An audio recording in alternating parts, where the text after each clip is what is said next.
All right, everybody, so welcome back to another episode of Colton Posey Fishing. Today we're going to be going over deep diving crankbaits. Now, deep diving crankbaits, there's a little bit that you need to know specifically for, that time of year that you're fishing. It's typically summer, but there's a few techniques that you need to know, especially when, choosing rod, your line size, how to run the bait, basically the presentation, and then what kind of crankbait to use, because I mean there's so many out there now. How do you choose the right one? How do you choose the right color? Well, I'm going to break it down for you super simple, so stay tuned. This is something you don't want to miss. All right, guys, so you know what's up. If you're new here, or if you're not new here, go ahead and hit that like button. It helps me out a ton and I greatly appreciate it. Also subscribe. I've got you covered every week when it comes to bass fishing. There's no reason you shouldn't be subscribed. Also comment if you ever have any questions, anything you want to add, or you just want to talk fishing. I love hearing from you guys. Jumping into it, I've got 3 boxes here of crankbaits, and they all have their time and their purpose, and specifically we're going to be talking about deep diving crankbaits. Now, we're in the middle of summer. I mean, it's middle of July going into August, and one of the main things you need to understand is fishing pressure. Okay, fishing pressure is a big deal on your fisheries because it can change the way the bass react totally to whatever you're using. So one of the first things we're going to go over colors, and then we're going to move our way into like what type of deep diving crankbait, and then we're going to move into how to present that crankbait. So the first thing, what colors? As you can see in my box, I've got tons of different colors, but they're all similar. Now, I don't have, when I say I have tons of different colors, I didn't just like, oh, that's a pretty color, I want to buy it, like a lot of people do. You know who you are. But what I do is, if I, Brad's raising his hand back here, but guilty. But what we do is, a lot of times, like if I'm catching fish off of this shad color right here, just this simple shad color, well then maybe I go back to the tackle store, or maybe I go online and they're sold out. So what do? Well, then I look for something similar, okay? So then, I may grab like the sexy blue heron, or this pro blue or something like that, something translucent that's very similar to that bait. But I typically don't just go out and buy just a crap ton of colors. Now, I keep it very simple. If I'm on a threadfin shad fishery, I'm gonna fish with stuff that looks like a threadfin shad. So like that pro blue I just showed you, translucent, it's got the blue back and stuff. Very typical, clear water, sunny days, not really a whole lot of activity besides wind, but those fish are deeper, then that pro blue's perfect. Early summer, let's talk about early summer. So maybe you're up north and you're in that early summer transition. Well then, those bright colors, just something that screams I'm here, especially on you smallmouth fishery guys, and y'all are so lucky. I know people talk about the South all the time, how lucky we are with the big bass fisheries that's all around and stuff. But y'all are lucky because y'all got a lot of smallmouth. And then, just natural colors. So maybe it's just, kind of a dingy day, a little bit of clouds here and there.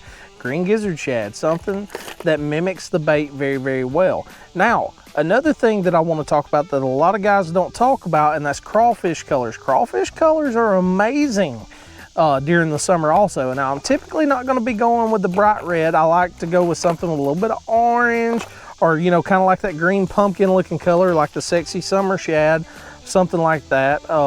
But anything that kind of mimics a crawfish and a bluegill, it can go either way, and a lot of times those will trigger a ton of bites. So keep your colors very simple. Shad, simple shad with the shad category, translucent, non-translucent. So I may want a white to mimic the shad so it's not translucent, and then some type of translucent bait, something I can see through with a little bit of color on it. Now, if I'm going with crawfish or something, I typically want to stick to those greens, the green pumpkins, maybe some blue in there, just something super simple that can mimic bluegill or brim, and you'll have it covered. If you run out of one, get the next closest thing. They'll bite it, I promise. Now, the other thing that I want to talk about is, as you can hear with these baits right here, these all have rattles in them, okay? Or not rattles, some of these have rattles in them, some of them doesn't. So like this one right here, it's got rattles in it, okay?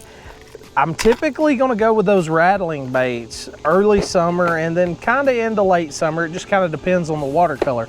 Got a little bit of darker watercolor, I typically want those rattling baits. That way they can locate that bait a lot easier. Now, late summer on into going into fall, after all that fishing pressure, I typically want to go with the silent ones, okay? Especially in clean water. I want something quiet, something subtle, but this thing's going to be acting up down there on the bottom, scooting across, okay? So it's more about what they can see, not necessarily what they can hear. The water's clear. When I'm choosing a crankbait brand, when it comes to plastic, I typically go with the Strike King and the 6th Sense. Now, this doesn't mean that, you know, any other brand won't work. Like I always say, choose whatever brands you prefer, but I typically go with plastic style crankbaits early summer into midsummer. They're a little more erratic and stuff like that, so you know that's kind of the reason that I use those. Now, moving on to the other deep diving crankbaits, the ones that I really like, that I typically like to run late summer and into fall, is the Rapala DT series, okay? The Rapala DT series is made out of balsa wood, so it's different. It acts different. It's a little bit more subtle action. It still digs and grinds and all that stuff, but it's not as erratic. It's very, very subtle, and a lot of times it triggers a lot more bites. But what we're gonna do, we're gonna hop up here on the front of the boat, and I'm gonna show you exactly how I run these deep diving crankbaits this time of year. All right, so one of the main things when you're choosing your deep diving crankbait is the setup, right? Because you want the proper setup. I typically want a medium moderate action rod. If you look at my rod down here, look how much this sucker bends. I mean, it's got a lot of play in it, okay? And then when it comes to line, it depends. If I'm fishing like clay and it doesn't have a whole lot of rocks and stuff on it, I'll go to like 12-pound test. I get a little bit more depth on it, I get a little bit more action out of my bait. Now, a lot of the places that I fish is really rocky, so I have to go with a 15-pound test, and I have to put my rod tip in the water. But one of the biggest things is when you're choosing a reel, get one that holds a lot of line. You want a lower gear ratio where you have more torque, okay? You'll have a little bit more control of that fish, but setting your drag properly is gonna be the key.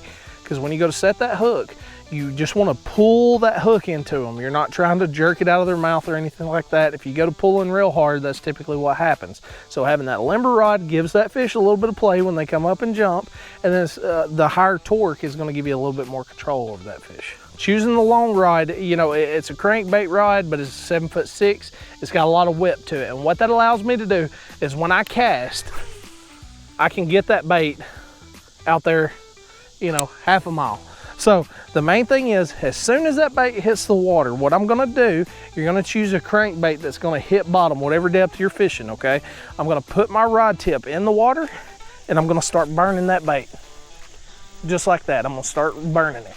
Now, as soon as it hits bottom, slow down a little bit, pause, start burning again, stop, pause, start burning again. I'm trying to make that bait real erratic. Then when it gets back to the bait, or back to the boat, I'm pulling that bait up. But it's that simple. So you're just integrating pauses, you're slowing down, you're speeding up, you're making that bait erratic. You're getting the most action that you can out of the bait. Guys, that's a super simple breakdown for deep diving crankbaits. If the video helped you at all, make sure to hit that thumbs up button. It helps me out a ton. Subscribe down below. I got you covered every week when it comes to bass fishing. Comment if you ever have any questions, anything you want to add, or you just want to talk fishing. I love hearing from you guys. I'll see you next time.